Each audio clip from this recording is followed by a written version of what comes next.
Sa kabila ng 2 beses na pagpapatigil ng pag-iimprenta ng mga balota, iniulat ng Commission on Elections na nagawa pa rin na matapos ng mas maaga ang pag-iimprenta ng mga balota na gagamitin sa 2025 midterm elections. Kung kailan sisimula ang distribution nito sa iba't ibang bahagi ng bansa, alamin natin sa sentro ng balita ni Luisa Erispe.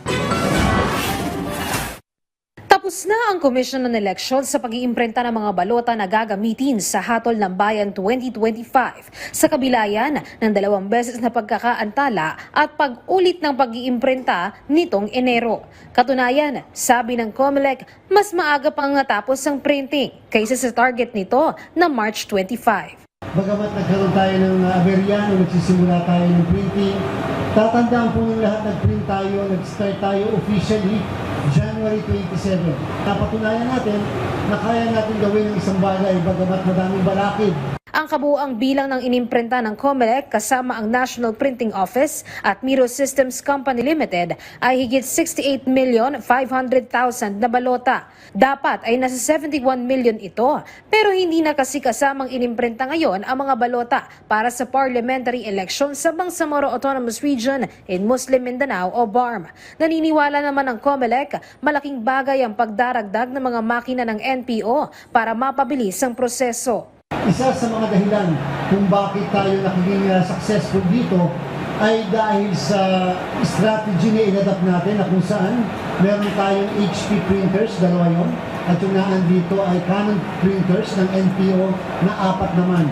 So lahat-lahat ng makina na ginamit natin ay 6 at meron kami mahigit 1,000 na tauhan upang mas mapabilis lang ang printing.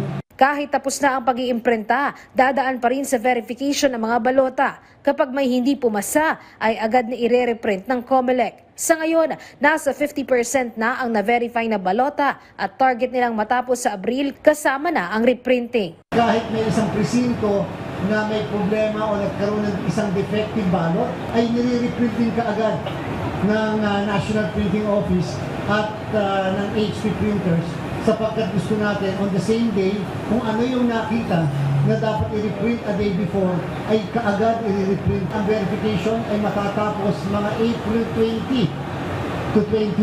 Sa kasalukuyan may almost 50% na po tayo na nabe-verify ng mga balota. Samantala, nito namang Sabado, nagsimula ng tunawin at wasaki ng COMELEC ang 6 na milyong balota na nauna nilang iimprenta bago magpadagdag ng pangalan ng kandidato ang Korte Suprema. Tiniyak ng COMELEC, lahat ng ito ay sisirain at walang makakalusot sa komisyon.